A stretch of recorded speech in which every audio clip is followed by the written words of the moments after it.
life we're living today is the result of 100 years' influence, subtle manipulations, lies, and hidden agendas that have been thrown at us from certain societies, organisations, and we're here to tell you about one or two of those today. We're actually at Bernard Shaw's house, and most of you know Bernard Shaw because he was a playwright with plays such as St. Joan. But there's another side of Bernard Shaw that a lot of you don't know, and that's his membership of the Fabian Society. And we're here to tell you a little about that side of his life and who the Fabian Society represents. I just want to read you a little quote here. This from the British Catholic Family News. It's a news service of the National Association of Catholic Families. And this article appeared in the American Catholic Weekly, The Wanderer, December 11th, 2008. And it is with permission of the author. Writing in 1992 in Fidelio magazine, the Frankfurt School in Political Correctness, Michael Minicino observed how the heirs of Marcuse and Adorno now completely dominate the universities, teaching their own students to replace reason with politically correct ritual exercises. There are very few theoretical books on arts, letters or language published today in the United States or Europe which do not openly acknowledge their most negative, destructive criticism possible of every sphere of life which would be designed to destabilize society and bring down what they saw as the oppressive order. Their policies, they hoped, would spread like a virus, continuing the work of the Western Marxist by other means, as one of their members noted. To further the advance of their quiet cultural revolution, but giving us no idea about their plans for the future, the school recommended, above other things, 1. The creation of racism offences. 2. The continual change to create confusion. 3. The teaching of sex and homosexuality to children. 4. The undermining of schools and teachers' authority. 5. Huge immigration to destroy identity. 6. The promotion of excessive drinking. 7. Emptying the churches. 8. An unreliable legal system with bias against victims of crime. 9. Dependency on the state or state benefits. 10. Control and dumbing down of media. 11. Encouraging the breakdown of the family. One of the main ideas of the Frankfurt School was to exploit Freud's idea of pansexualism, the search for pleasure, the exploitation of the differences between the sexes, the overthrowing of traditional relationships between men and women. To further their aims, they said they would attack the authority of the father, deny the specific roles of father and mother, and wrest away from families their rights to as primary educators of their children. Abolish differences in the education of boys and girls. Abolish all forms of male dominance, hence the presence of women in the armed forces. Declare women to be an oppressed class and men as oppressors. Munzenberg summed up the Frankfurt School's long-term operation thus: "We will make the West so corrupt that it stinks." And I'm sure that you can recognize a lot of that agenda going on right now, today, in present times. We've got Robert Theobald today. He's going to tell us about the history of the Fabians and join the dots for you. And Robert, would you like to tell everybody out there who's watching this and connect the dots for them and tell them how this all links in? Yeah, I'll try to do that, Fern. You started off talking about the Frankfurt School of Communists. Well, we can link that. We can make a link there to George Bernard Shaw pretty much straight away. This is a quote from the Dublin Evening Herald, 3rd of February 1948, and Shaw says, "I am a communist, but not a member of the Communist Party. Stalin is a first-rate Fabian. I am one of the founders of Fabianism, and as such, very friendly to Russia." So you've got a link there straight away. But of course, the Fabians were, I shouldn't say were more subtle, I should say are subtle. They were and they are. Although they supported communism, lots of the Fabians actually disapproved of what was going on in Russia. But Sidney Webb and George Bernard Shaw, who started the Fabian Society, they went over to Russia in about 1934 on a visit. I think they both met Stalin, actually. George Bernard Shaw, Sidney Webb. Then when he gets back to England, he's ostensibly the writer of a book which was called, I think it's called Soviet Communism: The New Civilization, more than 1,000 pages. But anyway, in about 1950 something, a Soviet KGB colonel, I think his name was Bogolepov, Colonel Bogolepov, or something like that. He actually spilled the beans. I think it was a congressional hearing in the United States. He spilled the beans, and he told everybody that that book was actually written by him in the Soviet Foreign Office. So that will show you the degree of cooperation between the Fabians and the Soviet Union, at least the Soviet Union in Stalin's time. But you need to know a little bit about this Fabian Society, because it was started around 1884, and it's got communism associated with it right from the very beginning. For example, Karl Marx's daughter, Eleanor Marx, she was one of the first group. Engels is associated as well. I've got a little book here. I've got a little booklet here, which was put out from Australia. There's a quote from Karl Marx here. Actually, I'll just find it because it's he's talking about about communism, and it's quite a shocking quote, really. While Robert's looking for his quote, and believe me, there's masses in this book, I can see from here. I just wanted to make a comment, really, but the only thing I ever knew about Fabianism was watching the BBC drama Upstairs, Downstairs. Brilliant production. And in one of those episodes, the daughter of the house actually joined the Fabians. And you can see from that production, and they're usually very, very well researched with the BBC, that the primary motive of the people at that time, it was like the latest thing to do. And it was upper middle class, the rich, suddenly finding a conscience there, and they were going out and becoming aware of the terrible conditions that the poor and of the city were living in, and trying to distribute the wealth to help. So you can see that Fabianism had good ground there, and with that motivation, it soon got a really, really good following. But like with many cults and societies, there's always the outer layer of the ordinary man on the street that is doing good. He's there because he believes it's doing good. But there's always an inner circle in these groups and organisations that have that ulterior motive. Anyway, back over to Robert. Thanks, Vern.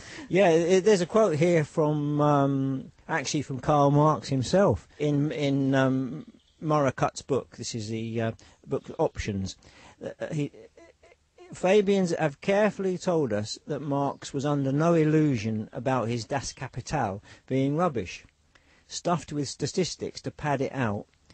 Just before it was published, he wrote a letter to his friend Engels, dated 2nd of April 1858, in which he stated quite frankly, the whole Scheisse, which means shit in German, because he was a German, as you know, the whole Scheisse is to be divided into 6 books: 1 capital, 2 landed property, 3 wage labour, 4 state, 5 international trade, and 6 world market.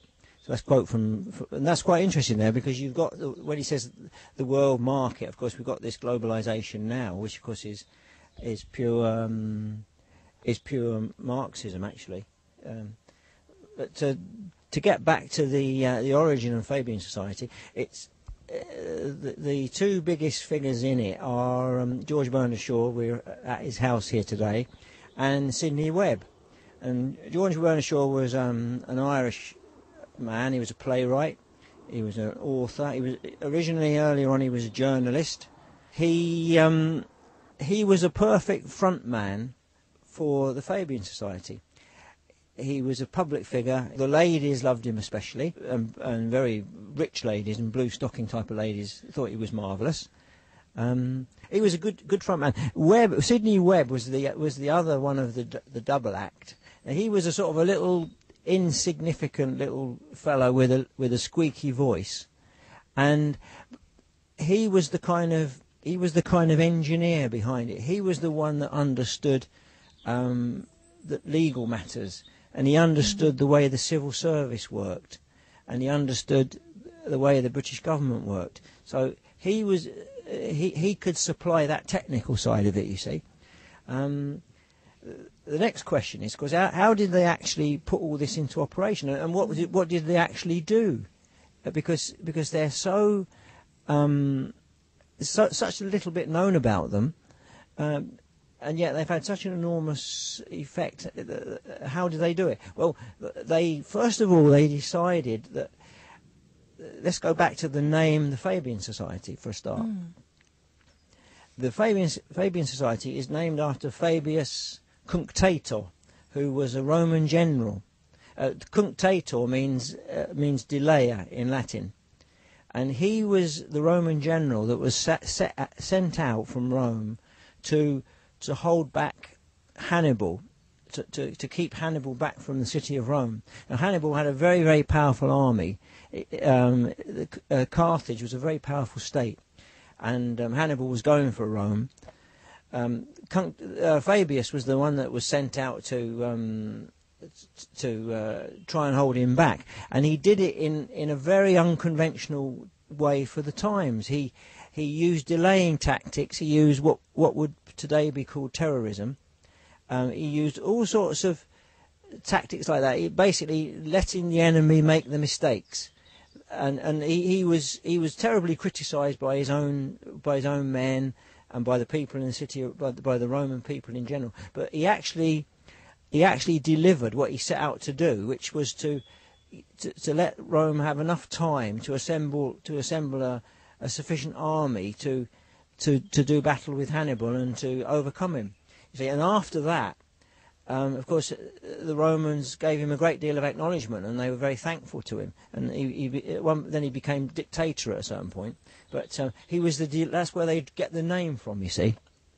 Because at that time, in 1884, not many people, certainly not the common people, would have any knowledge of the classics. So they wouldn't really understand where that name comes from. In the early days, they're basically pushing socialism. This is what they're out to do. Some people say, what's the difference between socialism and communism? Well, there isn't really very much actually, but in fact, the USSR, the name of the USSR, Soviet Union, it was the Union of Soviet Socialist Republics. It wasn't the Union of Communist Republics. It was the Socialist Soviet Republics. Yeah, that's right. They wanted to push communism. Shaw and Sidney Webber and the Fabians, they wanted to do it in a different way. They wanted to do it in a gradual way. They wanted to use gradualism, the same way that Fabius had used it. They knew that they couldn't achieve what they wanted straight away. So they thought, well, the only way we can do it is to do it on a very, very slow way, and we'll use influence. We'll use our subtle influence. They knew how to write articles and so on. But incidentally, in the first few years of the Fabian Society, it's recorded that they were giving 700 public lectures a year. Wow. Now that's an awful lot of public lectures, isn't it? Yeah. You know, and they would be giving those to trade unions and well, really anybody that would listen. Yeah. You see, so that was how that's how they got the thing going. Yeah. Now, what actually the thing is, what actually motivated them? That's the interesting question. What motivated these guys to do it? You see, and well, not only guys, because there was ladies as well. There was Eleanor Marx, who was the daughter of Karl Marx. Mm-hmm. Incidentally, two of his other daughters committed suicide, the daughters of Marx. So they were obviously very unhappy. Yes. Anyway, there's other women. There was Emmeline Pankhurst, the famous suffragette. Really? She was in it. Yeah. Yes? Yeah. Annie Besant. Yeah. Annie Besant is the Theosophist. Yeah. Which is basically occult. Is an occult belief. Yeah. It's They had a lot of teachings from the East, didn't they? Yeah. From India and whatever. Yeah, Annie Besant, she's Religions from there. famous. Yeah, Annie Besant she actually promoted this man called Krishnamurti. Yeah. To be the new Messiah, you see, but that kind of fell through. But this is the occult side of it. Yes, yeah. These are the early ones. But then they realised that to make their progress, they had to work with the trade unions, which they did. Does that link them in with the Labour Party? Well, yeah, they're very close to the Labour Party, but I wouldn't say they were close to the rank and file of the ordinary working man, the ordinary rank and file of the Labour Party. I wouldn't say that at all.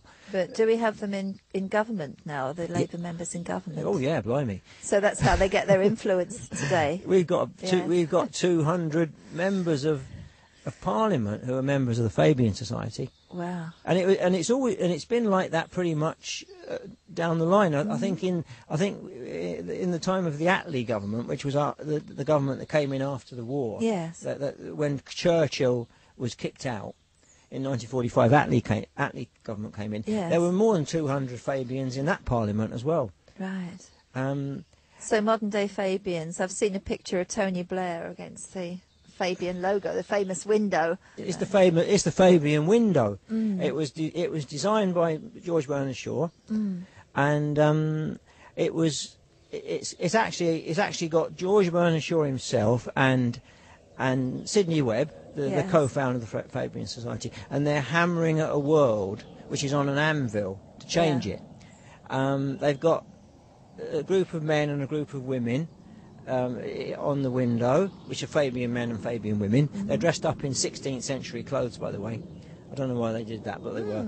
A fascinating part of the Fabian window is the shield, which is above the world, which is on the anvil. The shield shows you the Fabian wolf. It's the Fabian wolf in sheep's clothing. It's a black wolf, and he's got a white sheepskin on him. Yeah. See, so that will show you how crafty they were, and they were actually having a joke with people. Shaw was when he commissioned that. Oh, Shaw commissioned them. Oh yeah, he commissioned that. Yes, Yeah. Yes, they've got other symbols as well, actually. There's one here, which is you can see it. This is on the Fabian Regional and Government thing, and it's nearly all these Fabian publications have got the Fabian tortoise. Hold it up. And what does it say on the tortoise, Fern? When I strike hard. And that's on the logo. Yeah, and if you go to New York, you can actually go to, there's a part of New York called Turtle Bay. Oh, which is where there was a Fabian colony around there. So in the park there's a little column, and it's got the Fabian tortoise on it. Fabian Society is not just in this country, then it's in America as well. No, it's all over. It's all over. Yeah, I mean the Fabians, the Fabian who went out from England to more or less proselytise America for the Fabian cause was Graham Wallis. Yes. And he would have been the one that would have been in touch with people like John Dewey, the educationalist who basically changed the whole American education system, to change it over to socialism. If this sounds a little bit sweeping for the viewers, but we recently put out a DVD of a gentleman called Norman Dodd, and he was the chief investigator of the Reece Committee, and that was set up pre-80s. He died in the 80s, so it goes way, way back there. And he was investigating the tax-exempt foundations of America. And that really does involve us here. It's not an American thing only.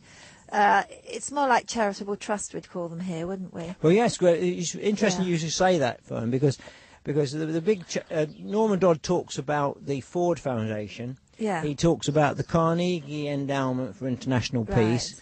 What's the other one he talks about? Rockefeller the Foundation. Rockefeller. Yeah, the Rockefeller. And it was the Carnegie Endowment for Peace, wasn't it, that actually admitted to him that their agenda was to mould mould America, melt America into Soviet Russia, wasn't it? Well, yeah. Who was it? Rowan Gaither, wasn't it? Rowan Gaither, I think. That's right, Rowan yes, Gaither yeah. said that we're under presidential special order to so render America similar to Russia that America and Russia can be comfortably merged. I mean, it sounds absolutely bonkers, but it's true. It's true. Yeah. He admitted it, and also we know that these foundations, especially the Carnegie Foundation, is funding education over here, and they're the ones that are putting a lot of the socialist and Marxist literature in the schools. You can see it now to this day. The Bournemouth, Southampton universities both have funding from the Carnegie Endowment Foundation in America. Rockefeller is concentrating on the American education, and Carnegie does the international. I mean, look it up, you'll find it. But R. Coones, C-O-O-N-E-S, and look for Norman Dodd on Google Video and watch it for yourself. It's going to join a lot of dots for you, and it goes way... These are the people that are funding and pushing this from behind, aren't they? Well, yeah, it's fascinating you should say that, Fern, because if you go to the London School of Economics, they call it was expanding very fast 100 years ago or thereabouts. In fact, they used to call it the empire on which the concrete never sets, and so the London School of Economics was actually funded partly by Rockefeller. Right. So you get that. Yes. But you're talking about the Carnegie Endowment. But that's just to tell you a little bit about present day situation. One of the trustees of the Carnegie Endowment for International Peace is actually Lord Carr of Kinlochard. Now, he's just been to the Bilderberger meeting in Greece. He's a trustee of. He's a Rhodes trustee. He's a Carnegie Endowment for International Peace trustee, and he's also a Fulbright trustee. But we're not talking about him at the moment. Yes, because the Rhodes scholars tie up again with something else. This is a huge big web we've got here, isn't it? Yeah, we're talking about the Fabians. Yes, so we go back to the Fabians, so we'll be here all night. Yeah, talking about George Bernard. Let's go back to George Bernard Shaw first. Yes. In this book, The Brotherhood of Darkness, which is by Dr. Stanley Monteith, is an American gentleman. Now, in that book, he's got an important quotation from George Bernard Shaw. It's on page 48 of Brotherhood of Darkness.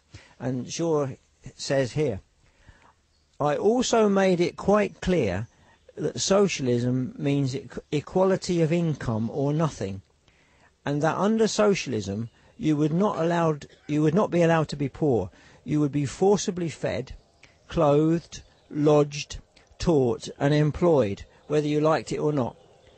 If it were discovered that you had not character and industry enough to be worth all this trouble, you might possibly be executed in a kindly manner. But whilst you were permitted to live, you would have to live well. As far as I know, I was the first socialist writer to whom it occurred to state this explicitly as a necessary postulate of permanent civilization. That is that comes from his book, An Intelligent Woman's Guide to Socialism and Capitalism. It's what it is. It's Fabianism is elitism, and you can track it back to Plato. Plato thought that things were best managed by a benevolent dictator, who knew best how you should live your life and what you should do. That ties up a little bit with, as I was reading out before we started talking here, to further the advance of their quiet cultural revolution, by giving us no ideas about their plans for the future, the school recommends, among other things, and one of those was dependency on the state or state benefits. Yeah. And as you were just reading out there, absolutely, it's completely total. Well, if you come, actually, where we are at the moment, we're at St Lawrence, which is in Hertfordshire. About 5 miles over there is Welwyn Garden City, but that is based on Fabian philosophy. There's also another one as well. Actually, the first garden city was Letchworth, which is up that way, about a dozen miles. Mm-hmm. And Letchworth actually has what they call a settlement settlement in inverted commas. A settlement, that's a Fabian precept, and the first settlement was actually Toynbee Hall in East London. That's where these well-heeled Fabians would go and do their charity work. See. You see, the Toynbee Hall. Because, in upstairs, downstairs. Because it actually comes from the philosophy of Ruskin. Yes. Because Ruskin said, he was a professor at Oxford, and he said that the only way that we can maintain the British Empire, which he considered to be the most superb empire that's ever existed in the world. He said the only way that we can actually maintain English civilization is to spread it to the lower classes. Yes. You see, so and that way we can maintain our empire. Oh, that is part of the strand of where it's coming from. You know. Yes. I think when they say empire, they mean more like national identity roots, don't they, rather than the colonial empire? I think that's changed a bit, actually. If you talk about empire, I'm sure people like Bernard Shaw and Sidney Webb were very, very conscious of power and the power that this country had, but they didn't necessarily look at it in the conventional way of nationalism as you or I might look at it. Their idea was a bit more subtle than that. In fact, the Fabians were directly involved in dismantling the British Empire. Oh, they were the ones that started it all off. Yes. They even had one of their Fabian front organisations, the Fabian Colonial Bureau, that was involved in it all. And you could say, well, why would they want to do a thing like that? Well, they regarded the empire as it stood as an obstacle to the spread of communism. I see. So it had to be knocked down. And then you get people like Nkrumah in Ghana, and I think Kenyatta from Kenya, and lots of different people from the empire came to England to be educated in Fabian ways, you see. Oh, I see. And they were very much involved in that. They basically knocked the empire down. They wanted to do it, and they did it. Yes. You see. That ties up a little bit. I've just been thinking here, and a friend of mine went to a Fabian meeting, and she was absolutely appalled because the speaker there was speaking out against nationalities, and she was speaking out against private properties, that sort of thing. Now, doesn't that tie in with, if we wander off a little bit here, but it doesn't really wander off because it's all under the same umbrella, as it were, sustainable development. Well, sustainable development is a way of, that's a very, very nice sounding thing, actually. It sounds lovely. It's a thing that everyone aspires to in there, I suppose. But in actual fact, sustainable development, the political concept of sustainable development, is a very, very evolved thing, and it is in essence the promotion of world communism. That's what it's about.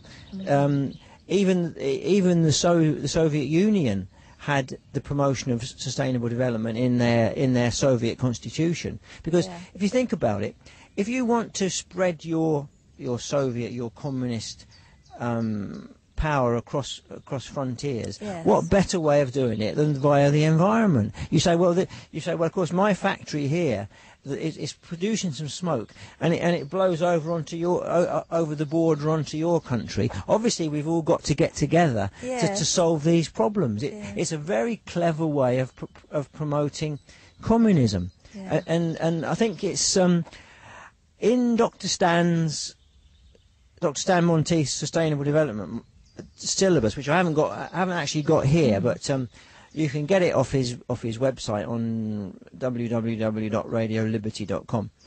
He tells you, he's got your quotation there from, I think his name is Karl Blois, who was the Moscow correspondent for the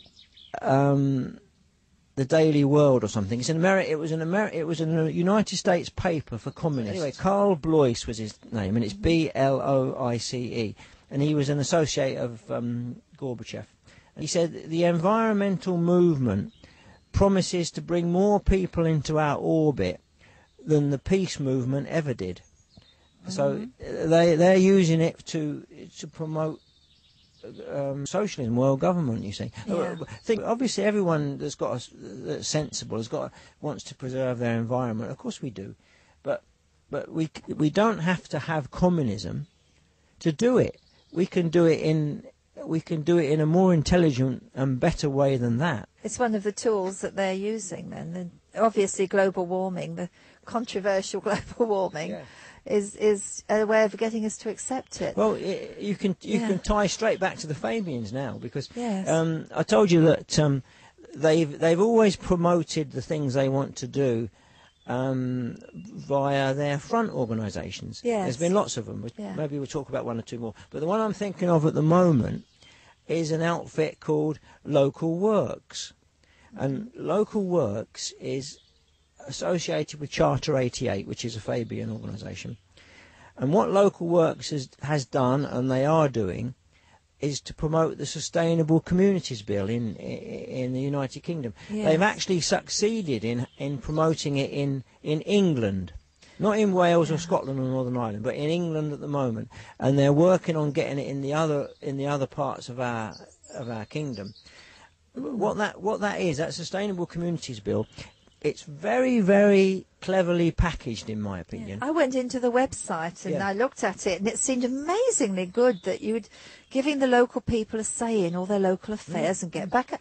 Listen to this: get back our post offices, sort out all the transport, probably may even open the train lines again. Get us all the industry in the local villages, whatever. It sounded absolute paradise. Well, I think that's how they sell it, Fern. Yes. Because take the post office, for example. Now, Lord Mandelson, I'm sure that he wouldn't be very much in agreement with that. He wants to sell our post office off to TNT, which is part of the Dutch post office. Yeah. So they seem to be working against themselves.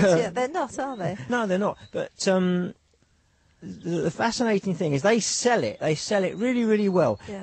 I had a gentleman come to visit me the other day who's a representative for a company that I deal with, and he announced to me that he was a member of CAMRA, which is that's CAMRA. You know what that is, don't you? That's the Campaign for Real Ale, which for people in America and in other countries, it's quite active here, obviously, because there's lots of people that like drinking beer, and they like it. They like it to be nice, good quality, and not too adulterated and sort of full of chemicals and so forth. So that it's quite an active organisation, you see. So, but they've actually this Local Works, which promotes sustainable development, Sustainable Communities Bill, has roped in CAMRA, you see, because CAMRA feels very attracted to this idea of local control and promotion of local business and all this, growing local food. So they've been attracted into it. And I tell you who else has been attracted into it?